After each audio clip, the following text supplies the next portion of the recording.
Merdeka Belajar dalam mencapai kecerdasan spiritual, intelektual, sosial, emosional, dan kinestetik. Jadi visi kita, tujuan lembaga kita itu adalah ini, terwujudnya siswa yang merdeka dalam belajar. Merdeka dalam belajar dalam artian kita memberikan kebebasan anak-anak di dalam belajar di bawah bimbingan kita semua. Anak-anak kita di dalam mempersiapkan materi pembelajaran itu kita sesuaikan dengan kebutuhan anak. Lalu anak-anak dipersilakan untuk memilih apa yang mau dipelajari, materi apa saja yang kita siapkan, anak-anak biarkan untuk memilih, bebas, merdeka itu. Kemudian kecerdasan apa? Kecerdasan yang ingin dicapai yaitu spiritual. Bagaimana hubungan anak dengan Tuhan? Kemudian yang intelektual, bagaimana perkembangan pengetahuan anak, kognitif anak, bahasa anak, sains anak, itu adalah dalam konteks kecerdasan intelektual. Kemudian kecerdasan sosial emosional, bagaimana kecerdasan sosial emosional anak-anak ini bisa kita kembangkan dengan optimal. Karena apa? Anak usia dini ini adalah masa golden age, di mana kita memberikan stimulasi terkait dengan kecerdasan sosial. Itu kita harus memberikan spirit motivasi yang luar biasa. Contohnya, misalkan ada anak yang jatuh, lalu bagaimana temannya? Adakah respon untuk membantu nulungi kancane sing jatuh? Itu misalkan.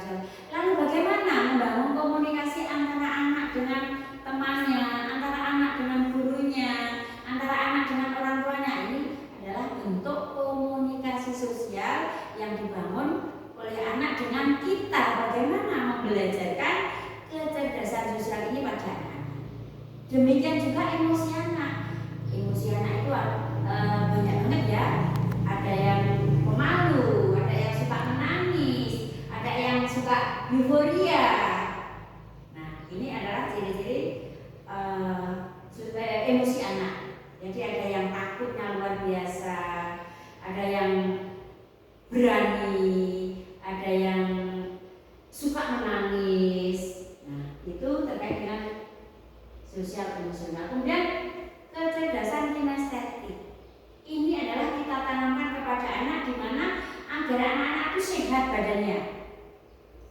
Jadi hubungan dengan Tuhan bagus, perkembangan intelektualnya bagus, yaitu ada kognitif, bahasa, sains itu, kemudian juga sosial emosionalnya bagus, diikuti oleh badannya, fisiknya yang bagus. Fisik yang bagus itu adalah yang sehat. Ya, ini. Kemudian bagaimana untuk mencapai tujuan ini biar spiritual, intelektual, sosial emosional dan kinestetik ini bisa kita wujudkan, yaitu kita dengan mengimplementasikan misi, yaitu dengan jalan seperti ini. Jadi visinya tadi kita capai dengan misi. Satu, mengembangkan jiwa kemerdekaan pada anak untuk belajar secara merdeka. Tadi sudah saya sampaikan. Kemudian mengembangkan aspek perkembangan nilai agama dan moral untuk mencapai kecerdasan spiritual. Tadi juga sudah. Kemudian mengembangkan aspek perkembangan kognitif, bahasa dan seni untuk mencapai kecerdasan intelektual. Kemudian mengembangkan aspek sosial emosional untuk mencapai kecerdasan emosional. Yang selanjutnya mengembangkan aspek fisik motorik untuk mencapai kecerdasan kinestetik. Jadi badan yang sehat itu syaratnya harus makan dan olahraga. Itu. Jadi dari visi yaitu terwujudnya siswa belajar yang merdeka. Kemudian untuk mencapai itu dengan misi ini. Ada pertanyaan? Kalau tidak ada cukup? Baik, kalau sudah jelas, nanti kita akan belajar lagi terkait dengan kurikulum KOSP, di mana KOSP nanti juga akan ada ada ini. Jadi di dalam KPST ada tujuan sekolah, kemudian ada kalender pendidikan, ada pemetaan, ada jadwal-jadwal dan lain sebagainya. Nah, nanti setelah kita bisa membuat ini, kita akan lanjut membuat kalender pendidikan sebagai syarat untuk membuat